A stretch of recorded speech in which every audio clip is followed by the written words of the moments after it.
Hi everyone, this is me. I'm Annie Chen, and I have Desiree here. We're both going to talk about the topic of loneliness, and we'll explore more of what this topic means and what we would like to elaborate. But first, we're going to do a few introductions. So, Desiree, why don't you go first?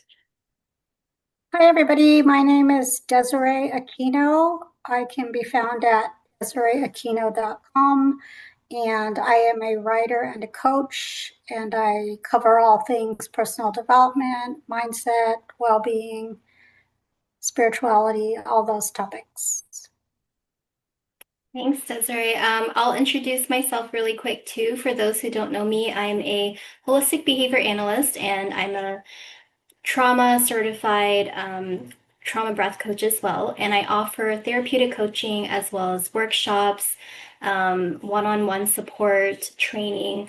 And I really just love supporting people who are feeling stuck, who want answers, and who really just want to learn the life skills that maybe they were never taught growing up. That's kind of what we do. And I think both me and Desiree connected because we are in the wellness field, and topics like loneliness, I think, are very common. And I think it started where we were talking about sometimes there's a big misconception about loneliness, right? Yeah. Yeah. So maybe, Desiree, how about you define loneliness from your standpoint? I think what's going to be great about this talk is both of our backgrounds and experiences are so different. So you'll get to hear kind of two different approaches and perspectives, and hopefully it'll be insightful. So go ahead, Saray. Yeah, I mean, I love that we're talking about this. I think so many people are affected by it, especially now with, being on our devices all the time. I think it's important that people understand that it's so normal and universal. Like it doesn't have anything to do with, oh, I'm introverted or, I don't have a lot of social connections. It doesn't matter. It affects everybody. And there's been a ton of studies about loneliness, and it actually can lead to early death. So it's critical that we talk about it and we understand, and that we do stuff about it, that we can do things that can help alleviate it.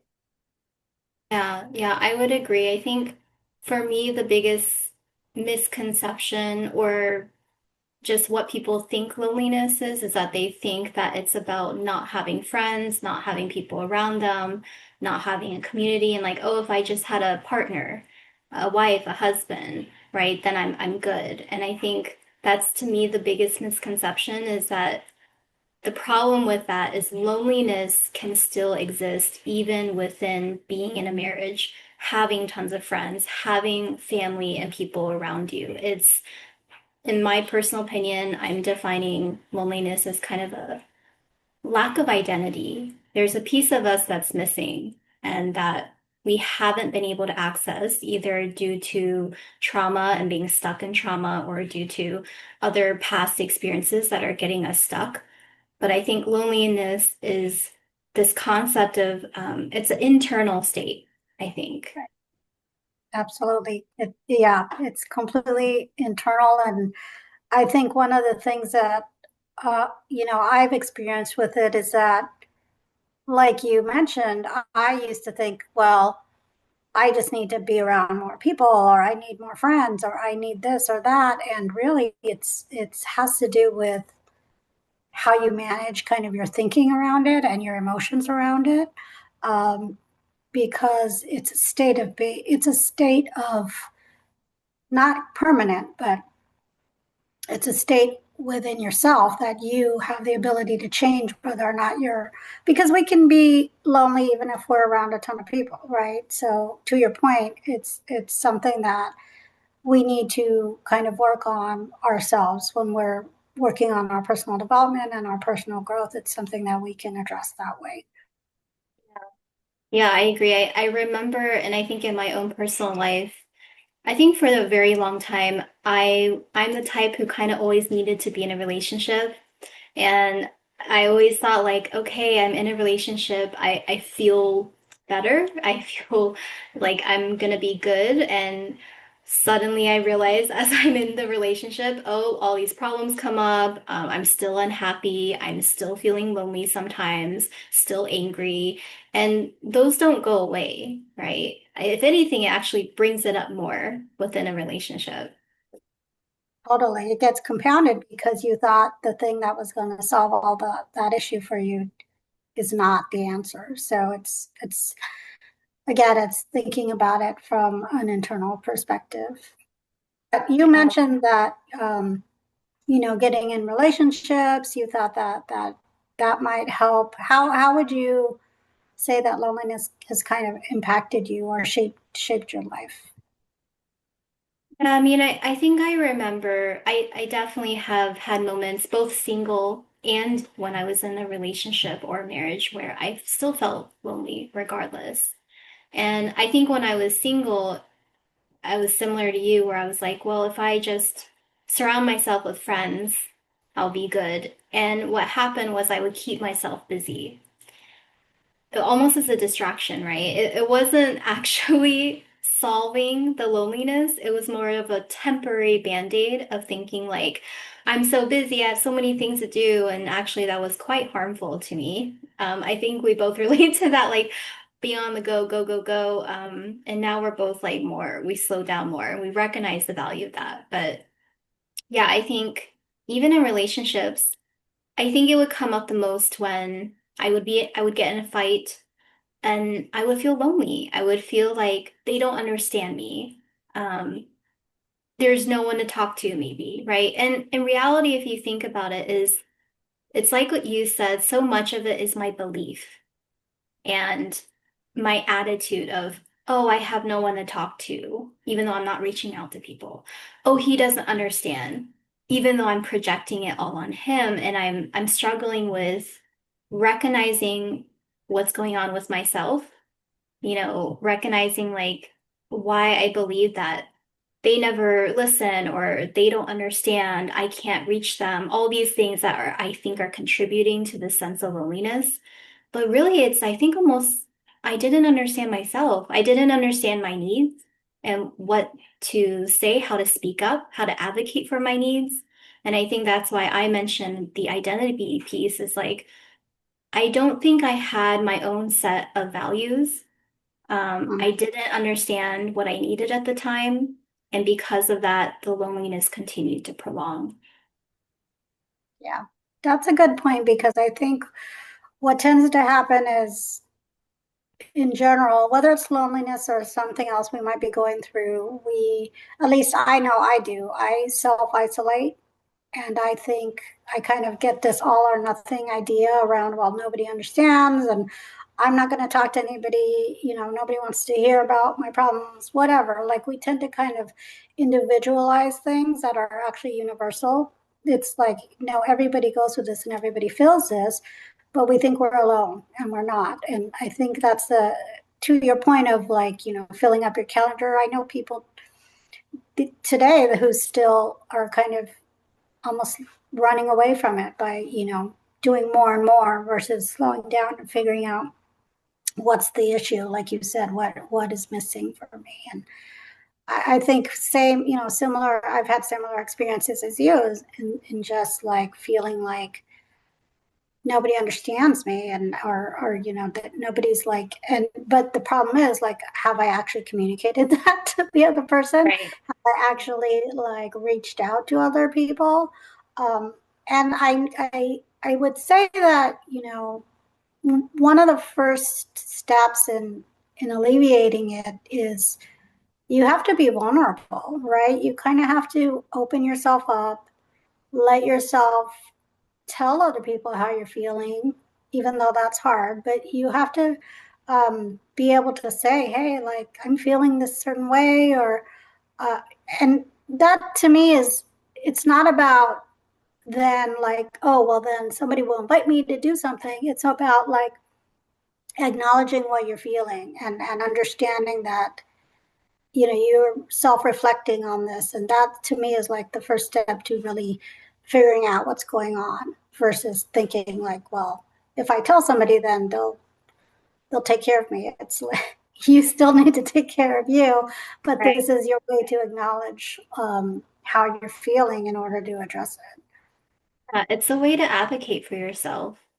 and empower yourself. Um, I'm curious, what did you feel like helped you get to that point or to that realization that you needed to be vulnerable and share?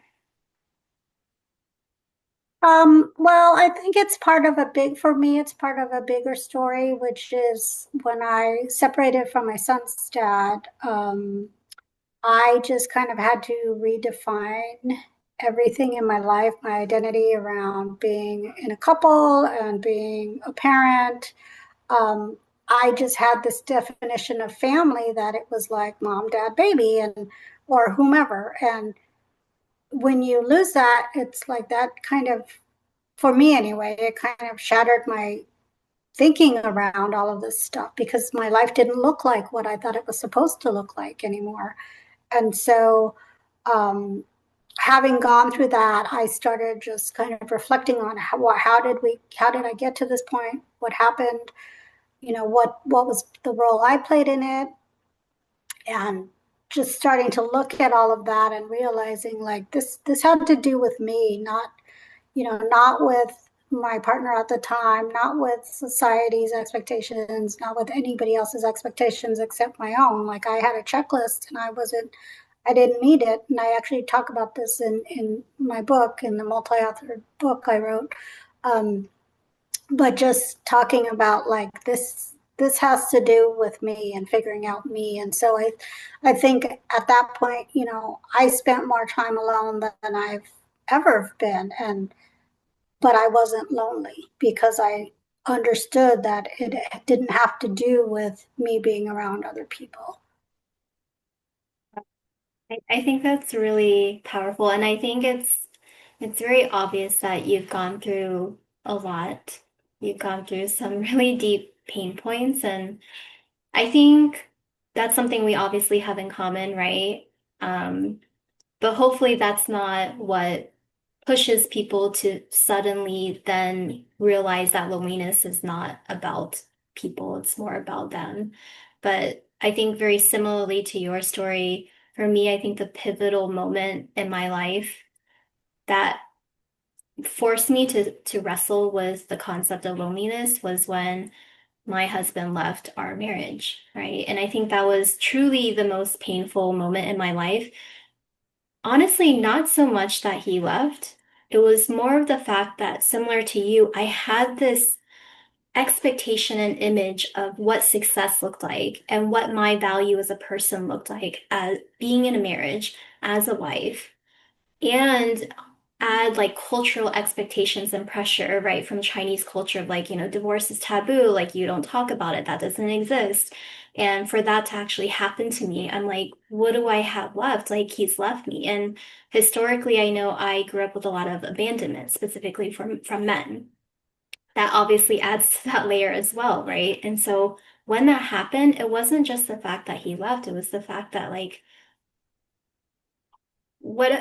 how can I contribute then, right? Like, what am I here for then, if not this? Like, everything's been stripped from me. My identity and my value were completely stripped. I felt like I had nothing left. And I think honestly, it was that moment of just everything stripped from me that then forced me to reevaluate myself and reevaluate what do I want in life and reevaluate, okay, is it that I'm lonely? Is this what I want? Right? I had to reevaluate my expectations, like everything. Yeah, Yeah.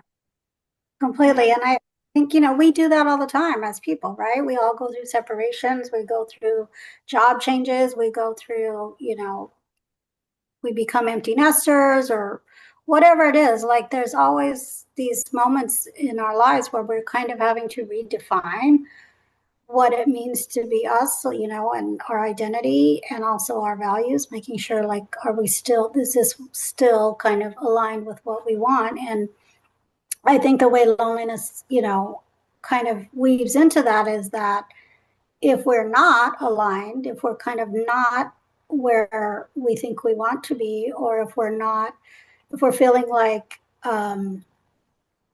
we're not doing what we want to do, or our life doesn't look the way we want it to look, or we're not meeting those success, that checklist, uh, then that's where loneliness kind of comes into play, because we're not, I guess I would say, we're not like self-aligned. We're not kind of where we need to be as a person, as our own individual person. And that to me is where loneliness kind of sets in, because we have these other expectations about what we think our life should look like, and that includes like we should be happy and social and not feel bad, and not be emotionally needy or whatever it is.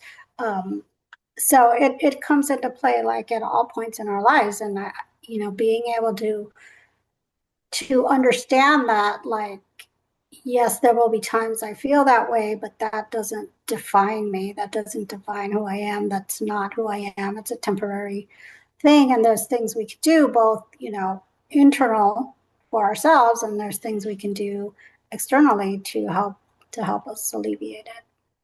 Yeah, yeah, I 100% agree with that. And I think for me, a lot of it was what were the expectations of others that I needed to fulfill, right? And that plays a part too, that unless you can recognize why are you doing the things you're doing, recognize, is it really for yourself or is it for someone else? Is it because your parents or society or the culture around you is telling you that you should do it?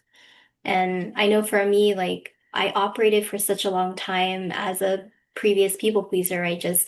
It's because it was the pressure and it would make my parents happy and make my mom happy. And this is what it looks like as successful in the community that I live in. But it wasn't who I was and it wasn't what I wanted or, um, you know, it's not my genuine self. And I think in like the neurodivergent world, or even from a behavior analyst perspective, there's this term called masking. I don't know if you're familiar with that term, but I think of masking, right? When we mask and we try to act in ways and do things, make choices based on what makes other people happy, where we can get their approval.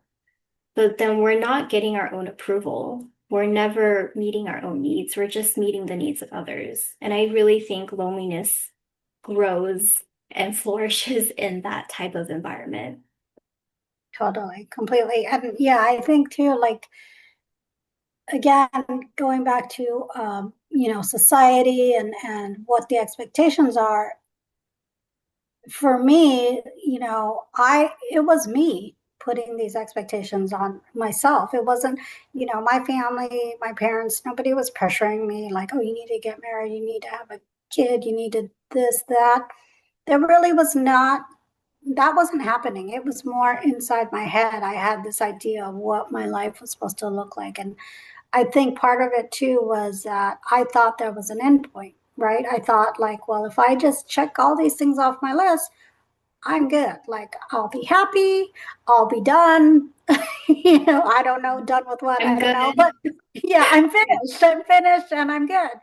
Yeah. And it just doesn't work that way. Life doesn't work that way. And that's, um, I think that's one of the things that for me, like, I had to really let go of the checklist, or I had to change it anyway. I had to change it, and like you said, to be more about authentic to who I was and what I really wanted, not what I thought the things that I needed to check off the list. Yeah.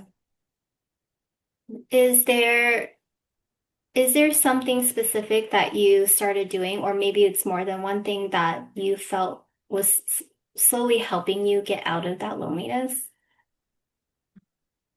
I mean, honestly, this probably sounds counterintuitive, but I realized spending time alone was actually kind of actually helped alleviate it. Um, and I think that had to do more with um, getting comfortable with being alone and being by myself, and just being like in my body and feeling like I'm safe. I'm okay, like it's fine, and not feeling like I needed those, like what we talked about, those kind of external points, or like I need to go talk to my friends, I need to go to an event, I need to go shopping, I need to do this, I need to do that. It's like those are just like you said, they're not actual outcomes, they're more of distractions. And so getting, with myself and understanding who I was, I think that helped. But of course, there are external things too that I've done and I continue to do. And one of them, a big one for me, is like building community. And obviously, um, we're community now, and we have our own little communities. And I think that can help in terms of, and it's not about always being with people. Really, community is really about knowing their support for you, knowing you have people who can be there for you when you need to. You can be vulnerable. They're a safe space for you, and and it doesn't have to be a million people, right? It could be three people. It's just about having those people in your life who can be there for you, and you can express yourself without fear of judgment. So those are two of the things I would say would have helped me. What would you add to that? Yeah, I would agree. Community is honestly important. And it's so ironic because they're like, oh, learn to be by yourself and on your own. But yes, I think it has to be both, right? So being by yourself, what does that look like? It's not just not having anyone around you, but being able to do the inner work and to be comfortable with being bored or not having something to do, right? Not producing anything. But yes, I would say community for me, very similarly. I define it slightly different from friendships, right? Because I think friends are great. And I think as I've gotten older, what I've learned and realized is that sometimes community can actually be more effective or impactful than friends. Friends are very important, but a community is not just about friendship, right? I guess the way I define community is these are people in your life who hold you accountable in a loving way. They care about you enough to check on you, to encourage you, support you, but also question you, right? They care about you as a person enough to invest in you, to be honest with you. It's not just about, hey, let's go hang out, let's go shopping, let's go do this. It's not just about spending time together. It's a living life together and going through the hardships together, even. And that I have found honestly to be really helpful, obviously, with my healing journey of not feeling lonely anymore.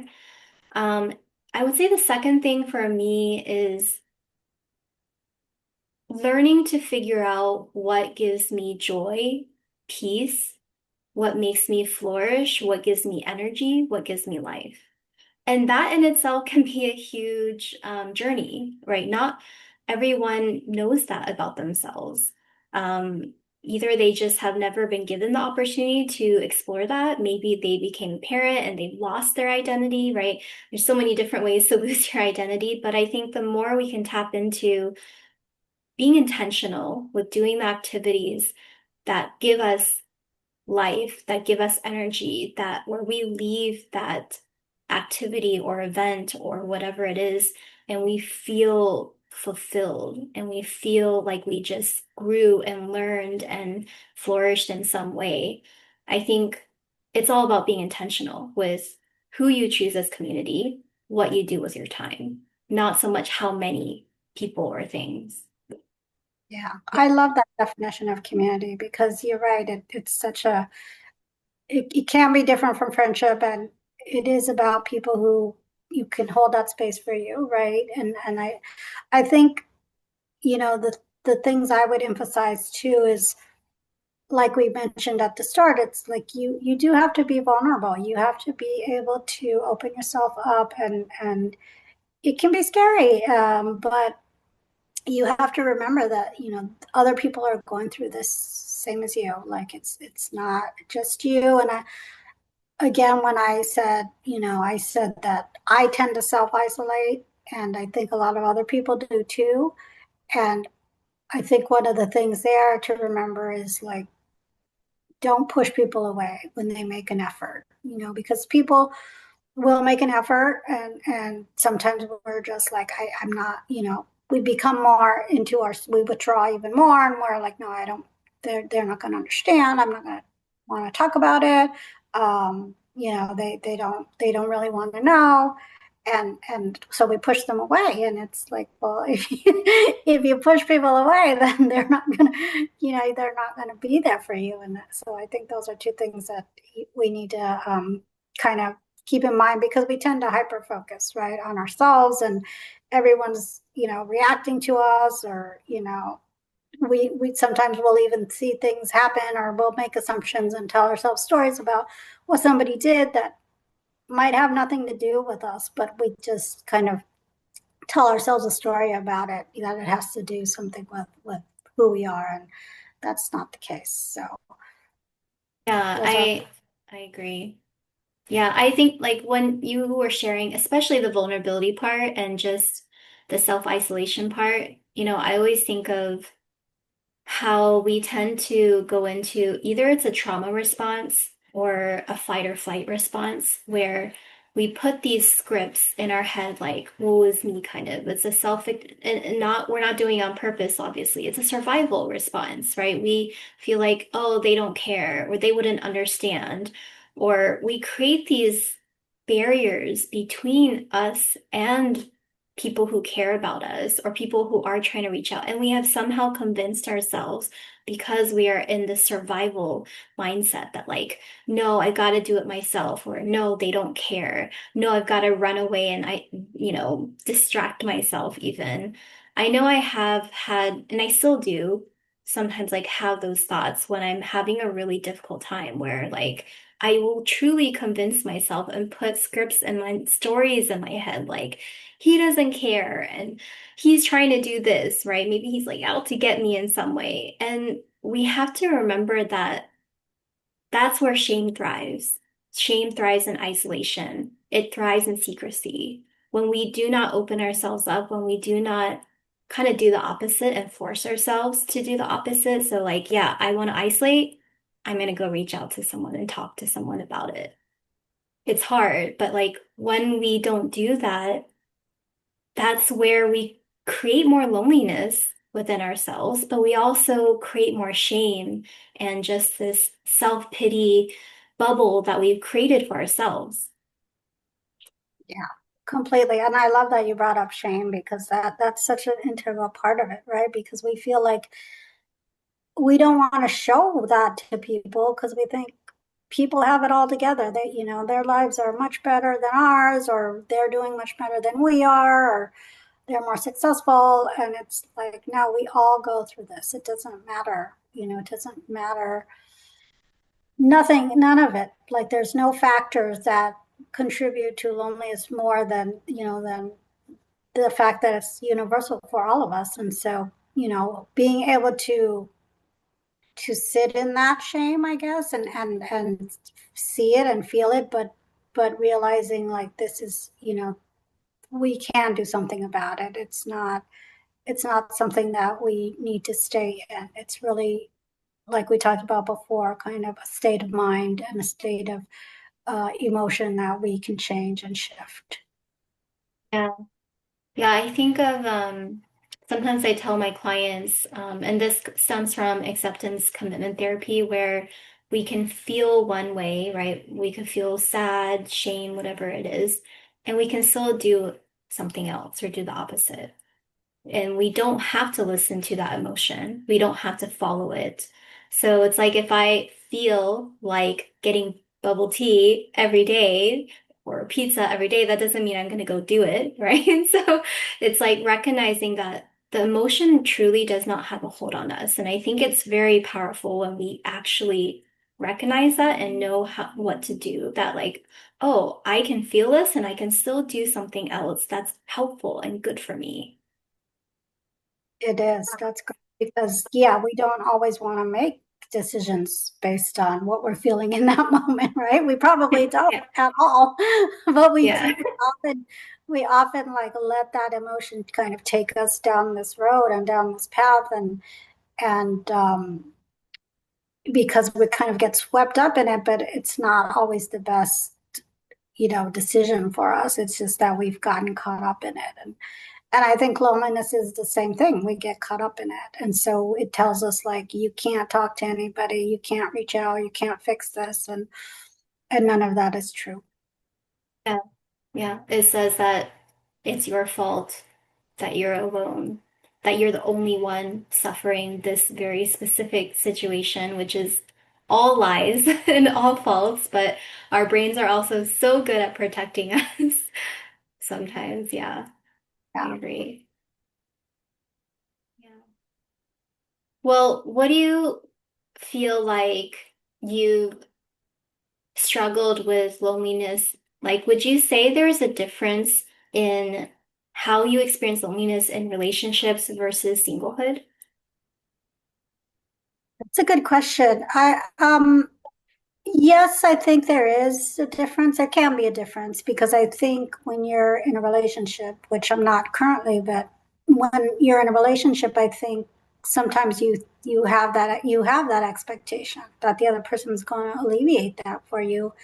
And so ironically, I feel like you can be even lonelier when you're coupled than you are alone because you have this huge expectation that I'm not supposed to be, I'm not supposed to be lonely because I have a partner. And so it's when you have that expectation, it can like just in my mind, it can kind of sometimes take over, like it kind of can hijack that relationship or what you're going through with that person because it's you're putting this huge expectation on somebody that one, they probably don't even know, and two, it's not realistic. Nobody can fulfill that for you, nobody can make you feel not lonely. Like you feel lonely, so you're the only one who can make yourself not feel lonely. um, and so I think it looks different. It can look different in relationship versus being single or being not partnered. Um, but it all still comes back to the fact that it has to do with your own kind of you managing that for yourself versus expecting somebody else to change that because it can't. Yeah. Yeah, I think of I recall earlier you were talking about how in your family dynamic and just your marriage, like you realizing it's not just your ex, right? It's you, right? In terms of experiencing this loneliness. And it made me think of when my ex-husband left our marriage for the longest time in the beginning, I completely faulted him. I was like, I would tell people like, oh, he left our marriage, right? Like I wanted to make it work and not like I was trying to victimize myself, but I truly thought it was really on him. And I truly thought the issues and the challenges that we couldn't resolve in our marriage at the time were all on him. And I realized long after the divorce that the more I've grown within myself, the more I've worked on myself, the more I realized, wow, I really contributed to that, right? It really was not him. Not to say he didn't play a part, but I played just as equal part of just how broken it became. And I think that was me realizing that one, I had to stop blaming him. I had to stop contributing, projecting whatever disaster happened on him and how to shift it on how did I contribute? What were the things that I was not aware of at the time? Like my emotional EQ, for example, was just non-existent at the time, right? So I had no emotional awareness and I would just say and do things that would be really hurtful that I didn't think were hurtful before. And understanding like even those harmful behaviors, the smallest interactions like that, they play a part in me feeling lonely or why I felt lonely. Whether that's honestly being single or in a relationship is how I treat myself and what standards I hold myself by or hold myself accountable by. they play a part in that equation too. Completely. Yeah, like what you said, we, even in relationship, we can still build walls, right? We can still withdraw, we can still put people at arm's length, and we do that. And I know I've done that countless times. I've done it. And for the most part, like you said, I wasn't aware. Like I wasn't aware of what I was doing or why I was doing it. It was just that was how I was in relationships. And I think this is kind of getting into a broader topic, and I won't go down this road too much, but just thinking about, um, what are we doing that is contributing to those feelings of loneliness, because often it's like we are doing things that we may not necessarily be conscious of, that can still contribute to that feeling, because we are, like we said, setting expectations, blaming the other person, putting up the walls. There's just so much to it that, and again, it all starts with examining ourselves and our behaviors. Looking at the scripts or the unhealthy stories we might have grown up with, looking at our past, our intergenerational trauma, how our parents raised us, how they resolved conflict or just interacted, right? Like all those things are really important. Yeah.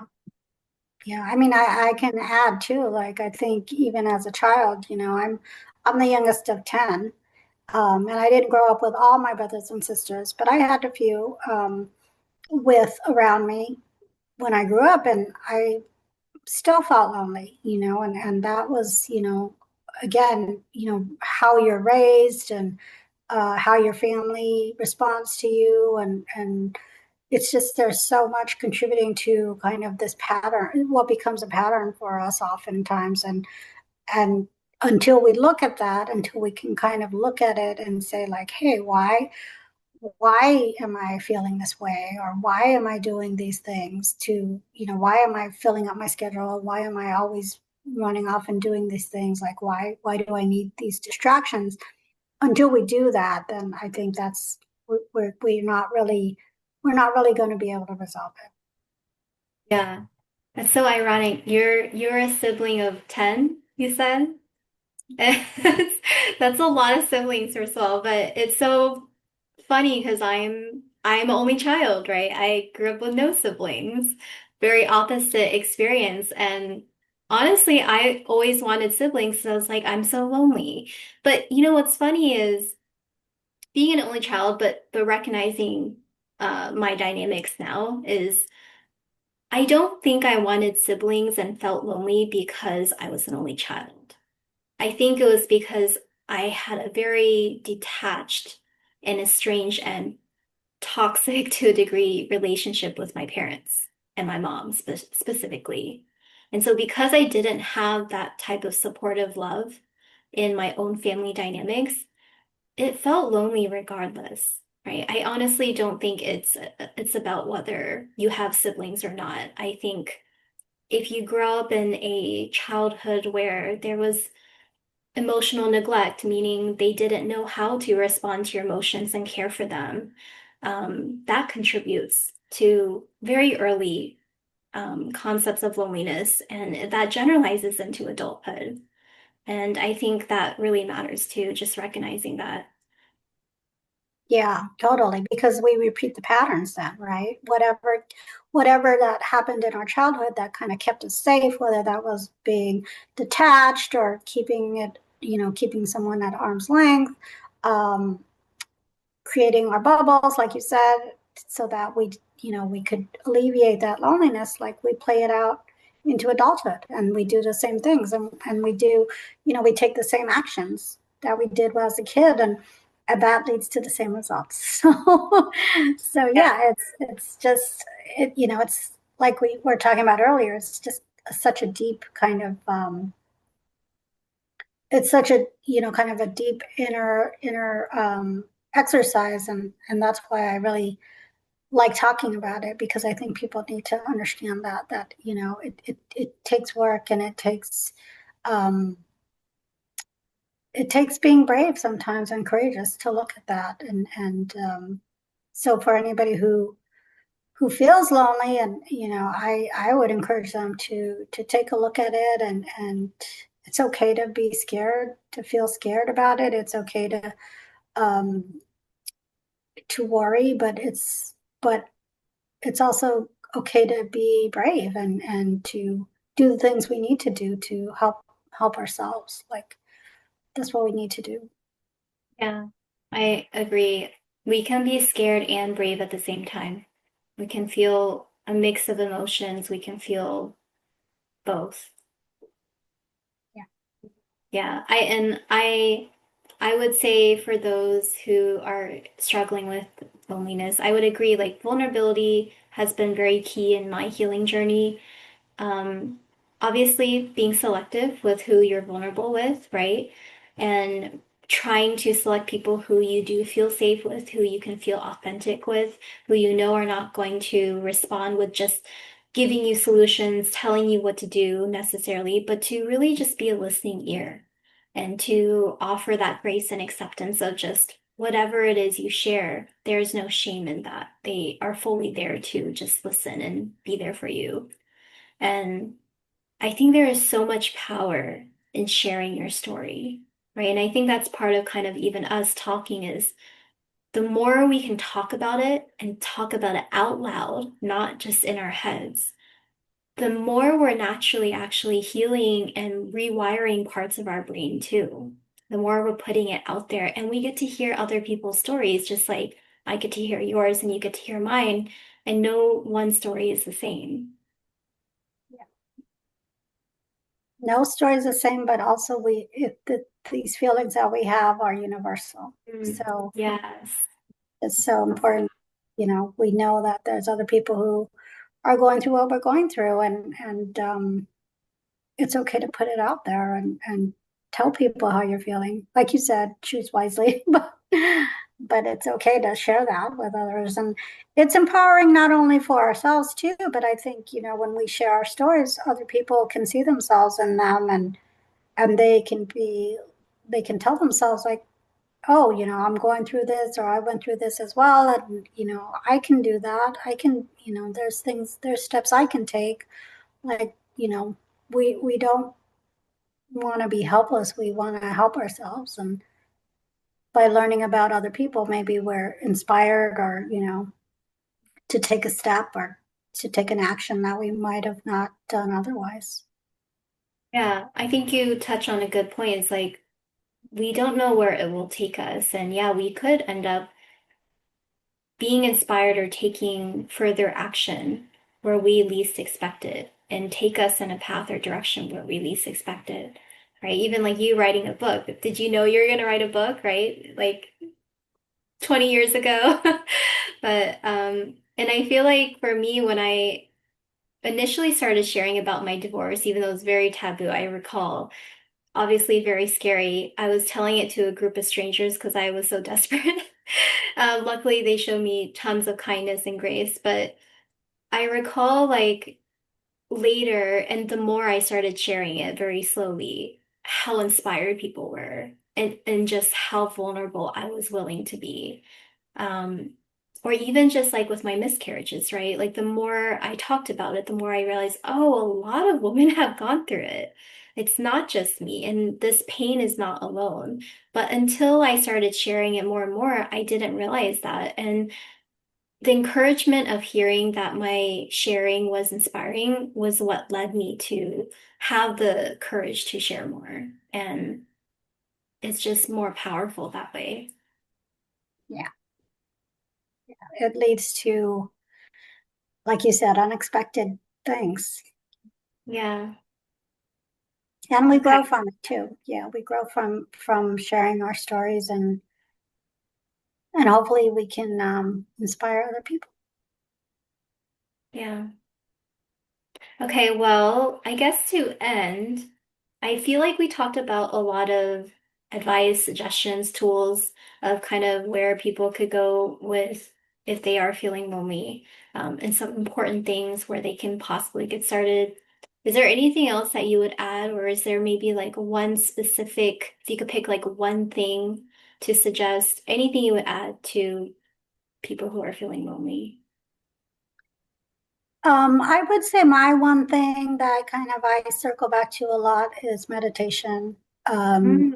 Because I feel like it gives you some space in terms of not kind of your brain is not always off going on what it has to do next. And it's a way to kind of just sit and gives yourself space in your brain some little bit of a relief. And I think when you meditate, sometimes these insights will come to you. Like, you can start saying like, oh, like it's almost like providing yourself with a different perspective. And so I would say that's one thing I would encourage people to do. And if they need help, they can contact me. I'm happy to do a guided meditation with people.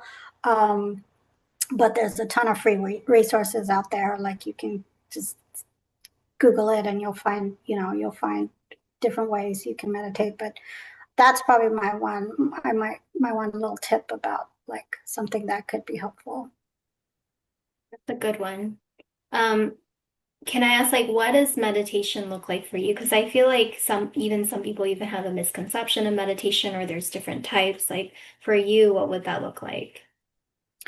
Yeah, I think there's still a lot of misconception about it. Like, oh, you can't, it's a religious thing, or it's against religion, or it's I can't do it because of my religion. Like, there's a lot of I think ideas around it, and it's not, I would say anybody can do it. It doesn't, it doesn't have to be something that interferes with your spiritual life or, anything like that. It's just an exercise and a practice that can help you, and you can do it however you want to do it. You can just do it quietly and sit on your own. You can lie down and do it. You can do a guided meditation. I usually do guided meditations where I'm listening to someone and they're walking me through um, a meditation, but you don't have to do that. And I think that, the great thing about meditation is it's free, it doesn't cost you anything. It's just it's time, and there's no right way or wrong way to do it. Like even walking in nature can be a meditation, right? It's just whatever gives you space in your mind, that space to kind of reflect and expand and be open.